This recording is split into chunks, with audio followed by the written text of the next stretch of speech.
I think Islam is the most misunderstood religion in the world, not just by non-Muslims, but by Muslims as well. Many non-Muslims' information about Islam is based on what they see on television and in the movies. And many Muslims are born to this religion without anyone really explaining it to them. And unfortunately, their actions and their behavior reflects their lack of understanding.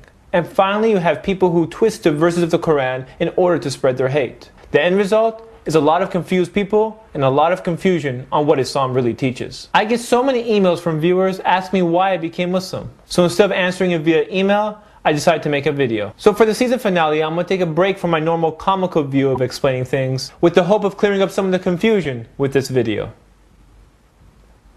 I grew up here in America, and like most Americans, I knew very little, if anything, about Islam. And the very few Muslims that I did come across, they didn't practice. So since their actions were just like everyone else's, I really had no interest in asking what they believed in. You see, I wasn't really raised with any religion, and honestly, I really didn't care much about any of them. Coming from a science background, you have to convince me intellectually if you want me to change my ways. Otherwise, anyone can make up a religion and say it's from God. Each time someone tried to sell me on following their religion, I was given vague answers whenever I asked for evidence. If you want me to give up my desires in this world, then you better come up with something more than this religion is the truth because this book says it's the truth. Prove to me that this book is perfect, just like the Creator, and then I'll follow it. Otherwise, if the book even has one error, it proves it's been written or edited by man. So different people from different religions used to knock on my door. And once the discussions got down to evidence, they had no answers. And that wasn't going to fly with me. And then I discovered Islam. And shortly after, I became Muslim. So why Islam? You see, I became Muslim before 9/11, before all this propaganda. Today, if you watch TV long enough, you'll believe that this religion is a religion of fanatics, where actions are not based on reason or rationality. But that's not true, but rather it's the exact opposite. When I started studying Islam, I found it very comprehensive, very practical. In fact, when it comes to discussing the existence of the Creator, Islam teaches you to think and reflect, to observe the world around you. Because when you start investigating, you realize how complex things are. And through our human experience, we realize that complex things just don't come out of nowhere. If you and I were walking down my street and we saw the complex buildings and the technology within them, you would never believe me if I told you this all came together by itself. You see, even though you don't see the engineers and the builders who put this all together, that doesn't mean that they don't exist. Just the evidence that you see something put behind, you know for sure someone had to build it. Not just that, but you get an idea of the intelligence of the Creator just by checking out His creation. The amazing thing is that all these man-made structures are rather simple when you compare it to something as complex as a living organism, like a fly. If the entire world got together to build something as complex as a fly and then put life into it, they couldn't do it. And that's just a fly. The point is that we don't see order spontaneously arising out of chaos, but rather our human experience tells us that when we see something working by precise mechanisms, that someone had to put it together. And that someone cannot be a human being. Because we know human beings are imperfect and limited, while the Creator of all things is perfect and infinite. So therefore he can't be an idol or a cow or even a human being. Because how can a Creator who is infinite be killed by His creation? How can He die? He can't. So if the Creator of all things is perfect, then His book can only be perfect. So when I started investigating and studying different books, the only book that I came to find perfect, without error, was the Quran. No other book has been memorized cover to cover, verse by verse, in order, by millions of people. That itself is amazing. Have you ever tried memorizing a book cover to cover? Now imagine millions of people doing it. It's not even uncommon to find a person as young as 10 years old to do it. And remember, 85% of the Muslims are not even Arab. Now linguistically, there's no book that compares to it. Scientifically, there's so many verses on scientific knowledge in the Quran that I don't have time to explain in this short video.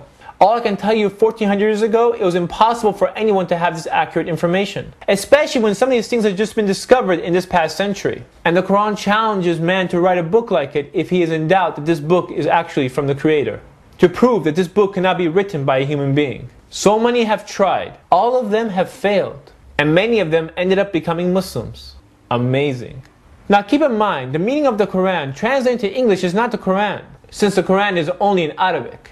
Any translation is only a mere attempt to translate it. These days, you see people trying to take verses of the Quran, twisting them in order to fool the people. But in reality, they're only fooling themselves. Yes, there's going to be people who are going to be like sheep and they won't think. But I've come across many open-minded people that once you come with a valid argument, they'll listen. They'll think. They'll reflect. Which is one of the reasons I made this video. I'm not here to offend anyone, to attack anyone, or to attack any religions. These are just the ideas that I carry and my perception of them. I hope that it makes you think like it makes me think. So let me give you a breakdown of what Islam is really about. So what does Islam really teach? What do Muslims really believe in? Well, first off, delete everything you've heard in the media because most of it's nonsense. And all those people who try to spread hate by copying and pasting texts out of context, those people have no idea what they're talking about. I'm going to give you a breakdown from a Muslim what we Muslims believe in. Islam teaches that there's only one God and He has no partners. He is the same God of Abraham, Moses, Jesus, and Muhammad sallallahu alaihi wasallam.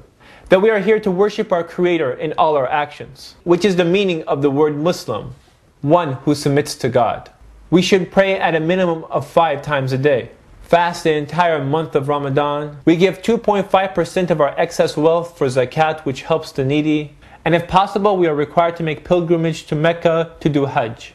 During that pilgrimage, you'll realize there is no difference between rich and poor, as everyone is dressed the same. Islam is also colorblind, so there's no race, color, culture that makes one superior over another. There is no clergy, and there's no one between you and your Creator. As long as your parents don't tell you to do something conflicting with Islam, you must obey them, as it is a great sin not to do so. Women must also be honored and respected. Neighbors should be treated kindly. And even animals have their rights in Islam and should be treated properly. And there's a great reward for those who help the poor, the widows, and the orphans. You see, this life is nothing but a test. And not even Muslims have a free ticket to paradise. Each person will be judged for their intentions and their actions. So it benefits you if you do good and stay away from evil. Now, all the stuff I've been talking to you about may sound very different than what you've seen or heard about Muslims. Maybe that's because of the actions of some of the Muslims out there. Some who are just Muslim by name, representing Islam. And if you compare their actions to what Islam really teaches, you'll notice that it has nothing to do with each other. Alhamdulillah, Allah showed me Islam before He showed me the Muslims. If you really want to see what Islam's about, look into what it teaches, instead of basing your opinion on the actions of those who are misguided and only claim the religion.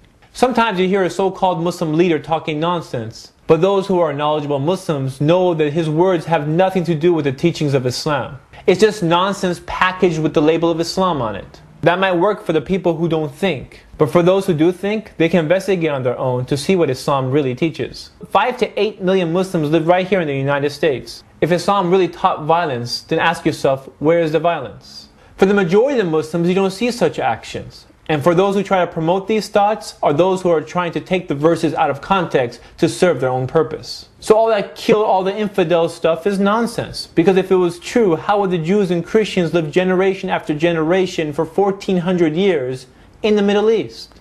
And they still live in the Middle East. Think about it. Think about it. I did.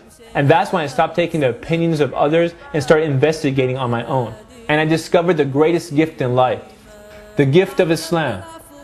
This is Ali reminding you just in case you forgot. This is Ali reminding you just in case you forgot.